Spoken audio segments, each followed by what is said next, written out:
तो सीधे ले चलते हरिद्वार उत्तराखंड, जहां पर मुख्यमंत्री पुष्कर सिंह धामी नारी शक्ति महोत्सव ऋषिकुल मैदान में शामिल होने पहुंचे हैं। हम पूरी तन्मयता के साथ, पूरी शिद्दत के साथ, पूरे मनोयोग के साथ काम कर पा रहे हैं।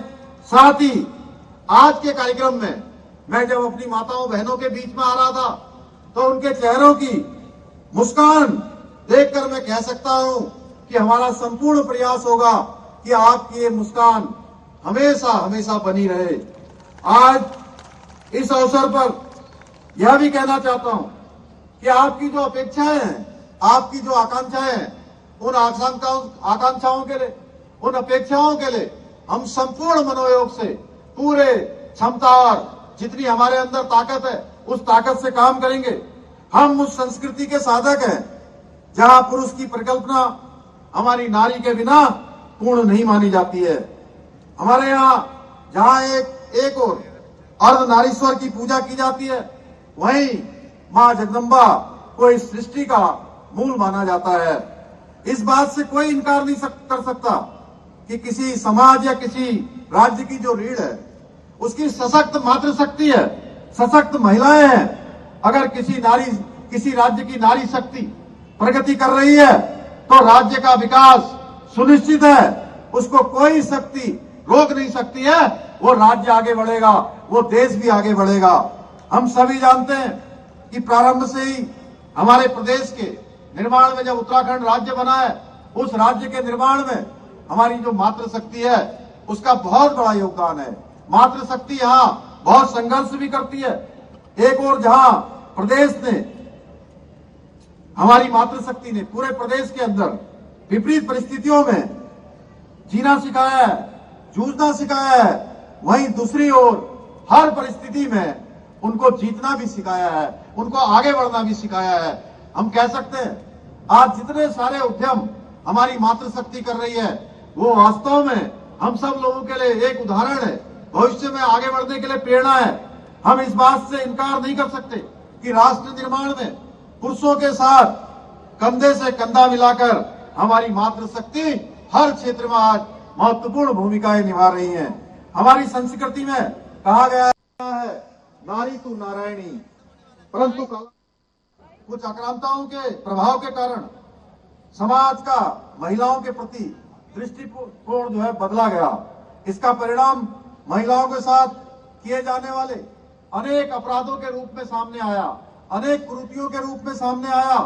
परंतु अब समय आ गया है कि महिलाओं के खिलाफ जो कुरीतियां हैं, महिलाओं के खिलाफ होने वाले अपराध हैं, उनके मन में अब जो लोग अपराध करने वाले हैं, जो इस प्रकार का अन्याय करने वाले हैं, उनके मन में भय पैदा किया जाए।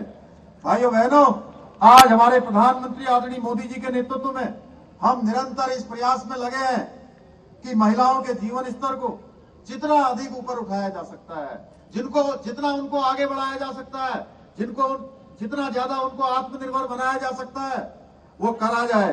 इस प्रक्रिया के तहत राज्य के अंदर हमने सरकारी नौकरियों में 30% का आरक्षण हमारी मातृशक्ति के लिए उत्तराखंड की सभी नौकरियों में सुनिश्चित किया है।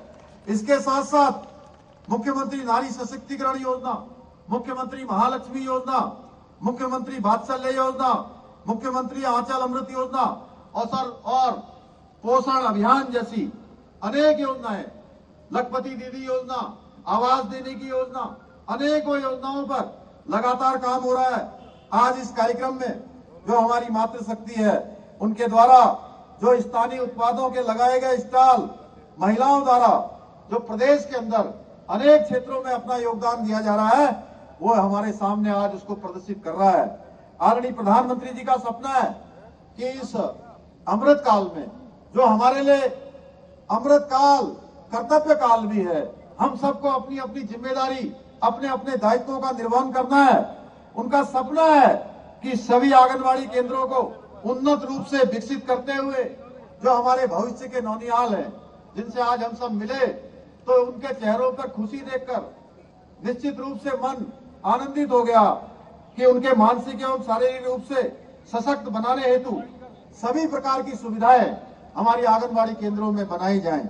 इस दिशा में उन्नति के पथ पर अग्रसर होते हुए ड्रीम प्रोजेक्ट तारा की शुरुआत करना हरिद्वार प्रशासन की, हरिद्वार जिले के सभी अधिकारियों की आधुनिक पहल है।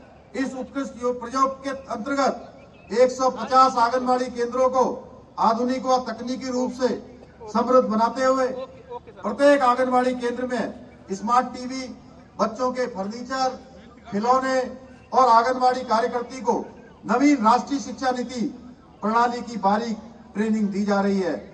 मुझे खुशी है कि उन्नत प्रोजेक्टों के द्वारा आंगनबाड़ी केंद्रों के 3000 बच्चों एवं 300 आंगनबाड़ी कार्यकर्तियों को सीधे लाभान्वित किया जा रहा है। मैं हरिद्वार प्रशासन की इस सराहनीय पहल के लिए, जो उन्होंने एक विशिष्ट कार्य यहां से प्रारंभ किया है, उसके लिए उनकी प्रशंसा करता हूं कि वो प्रदेश का हरिद्वार हमारा ऐसा पहला जिला बन गया है जिसने आदरणीय प्रधानमंत्री जी के अमृत काल की आंगनबाड़ी के सपने को मूर्त रूप देने का बहुत ही प्रशंसनीय कार्य किया है। मैं इसके लिए सभी को बधाई देता हूं, शुभकामनाएं देता हूं। इसके साथ ही आज सहकारिता के अंतर्गत हमारी सरकार ने हरिद्वार में मीठी गंगा नामक एक और महत्वाकांक्षी योजना की शुरुआत भी की है, जिसमें अधिकतर हमारे घरों की महिलाओं के द्वारा शहद उत्पादन एवं उनके विपणन का कार्य, उनकी बिक्री का कार्य किया जाएगा। मैं आप सभी से आज इस अवसर पर यह कहना चाहता हूं कि हम अपनी मातृशक्ति को आगे बढ़ाने का अगर हम प्रयास करेंगे, संकल्प लेकर आगे बढ़ेंगे, तो महिलाओं को होम मेकर के साथ साथ नेशन मेकर के रूप में भी हम सब लोग आगे बढ़ा पाएंगे, क्योंकि तभी हम सही अर्थों में अपने देश का, अपने प्रदेश का, अपने जिले का, अपने ग्राम सभा का, अपने मोहल्ले का विकास कर पाएंगे। भाइयों बहनों, हम आदरणीय प्रधानमंत्री जी के नेतृत्व में सांस्कृतिक पुनरुत्थान के लिए निरंतर काम कर रहे हैं। आदरणीय प्रधानमंत्री जी के नेतृत्व में अभी 22 जनवरी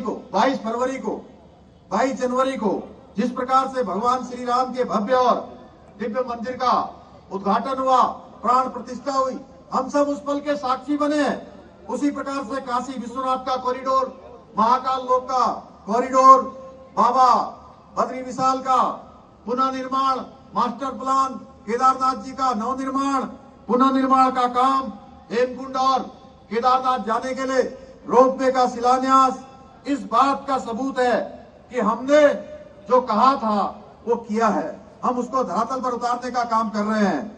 हम हरिद्वार और ऋषिकेश कॉरिडोर का जो निर्माण कार्य है, कराए जाने का प्रस्ताव भी तैयार कर रहे हैं। उसके लिए हमने एक डेडलाइन भी रखी हुई है, एक समय सीमा रखी हुई है कि इस समय सीमा में हम हरिद्वार और ऋषिकेश कॉरिडोर का निर्माण कार्य करेंगे, क्योंकि हम अयोध्या, काशी विश्वनाथ और महाकाल लोक की तरह हर की पैड़ी कॉरिडोर को भी विश्व के मानचित्र पर एक अलग पहचान दिलाना चाहते हैं। इसके साथ ही साथ मैं आप सबको बताना चाहता हूं कि आज बड़ी संख्या में हमारी माताएं बहनें आई हैं। हमने आप सबके बच्चों के भविष्य के लिए, हमारे भाई बहनों के भविष्य के लिए प्रदेश के अंदर जो नकल विरोधी कानून यहाँ पर बनाया है, उसके कारण से अब हमारे सभी घरों के बेटे और बेटियां जिनके अंदर प्रतिभा होगी, क्षमता होगी, योग्यता होगी, उनको अब कोई आगे आने से रोक नहीं पाएगा, जो अभी तक उनके हक को मारा जाता था। भाइयों बहनों, इसके साथ साथ अभी आदरणीय निशंक जी बोल रहे थे, आदरणीय मदन कौशिक जी बोल रहे थे कि हमने समान नागरिक संहिता का विधेयक लागू करके ये बता दिया है कि जो भी हम वादा करेंगे उसे हर हाल में निभाएंगे। हमें 21वीं सदी के तीसरे दशक को महिला सशक्तिकरण को समर्पित दशक बनाना है। इस दशक को महिलाओं को समर्पित करने के लिए हम हर वो कार्य कर रहे हैं जो हमें करने चाहिए। भाइयों बहनों, आप सब जानते हैं ये समान नागरिक संहिता का जो ये विधेयक हम लेकर आए हैं, जो एक्ट के रूप में यहाँ लागू होने वाला है, ये हमारी बहुत पुरानी अवधारणा है और हमारे भारत रत्न बाबा साहब भीमराव अंबेडकर जी जब उन्होंने संविधान बनाया था, उस समय उसके अनुच्छेद 44 में इसकी व्यवस्था की गई थी, इसका प्रावधान किया गया था कि देश के अंदर ये कानून कभी भी लागू हो सकता है। हमने बाबा साहब भीमराव अंबेडकर जी के सपनों को साकार करते हुए उत्तराखंड के अंदर जैसे आप सबके बीच में से निकलकर मां गंगा जाती है, गंगोत्री से निकलती है और पूरे देश को अभिसिंचित करने का काम करती है। कहीं जल देने का काम करती है, कहीं जीवन देने का काम करती है, कहीं सींचने के काम आती है, कहीं आचमन के काम आती है। उसी प्रकार से हमारे उत्तराखंड राज्य से जो ये समान नागरिक संहिता की समानता की गंगा निकली है, वह भी संपूर्ण देश को निकट भविष्य में सींचने का काम करेगी। हमने इसको यहाँ लागू कर दिया है। हमारी अपेक्षा है कि अन्य प्रदेश भी इसको लागू करें, परंतु कुछ प्रश्न भी हैं कि यह सब कुछ पिछले एक दशक में ही क्यों हुआ। बहुत सारे काम, चाहे कश्मीर के अंदर धारा 370 का समापन हो, या हमारी जो मुस्लिम बहनें हैं उनको 3 तलाक से मुक्ति हो, या हमारे जो प्रमुख धार्मिक स्थल है उनका नवनिर्माण हो, सुधारीकरण हो, या इसके साथ साथ अभी अभी हमारे आराध्य देव भगवान श्री राम का भव्य मंदिर का निर्माण हो। क्यों हमने इस विषयों को, एक सारे विषय केवल और केवल भाषणों तक ही सीमित कर दिया? क्यों नहीं हम महिला सशक्तिकरण को गवर्नेंस का मॉडल बना पाए? मैं बताना चाहता हूं कि हम क्यों नहीं बता पाए। दशकों तक इस देश पर राज करने वाले एक विशेष दल ने सिर्फ और सिर्फ परिवारवाद की राजनीति कर वोट बैंक तक अपने आप को सीमित कर दिया था। लेकिन हमारे लिए वोट बैंक से ज्यादा जो हमने जनता से वायदे किए हैं उनको पूरा करना है, वो हमारी प्राथमिकता भी है, वो हमारे संकल्प भी है।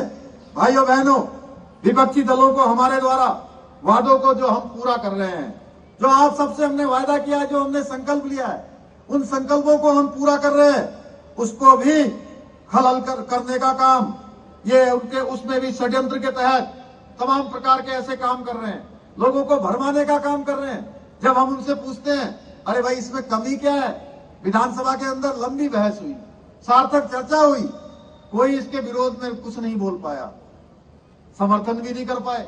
अरे भाई क्यों?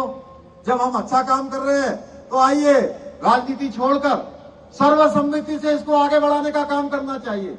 आज पूरे देश के अंदर खुशी का माहौल है कि उत्तराखंड राज्य ने एक काम ऐसा आगे बढ़ाया है जो बाबा साहब उस समय चाहते थे जब भारत का संविधान बन रहा था।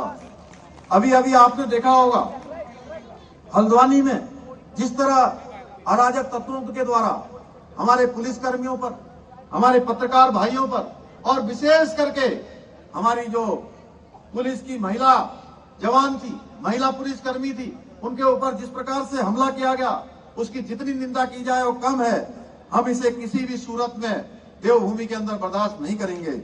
इस षड्यंत्र को रचने वाले कुछ लोग लगातार पुलिस उनको पकड़ने का काम कर रही है, कानून अपना काम कर रहा है, और जो भी इस षड्यंत्र के पीछे थे उन्हें भी जल्द जनता के सामने लाया जाएगा।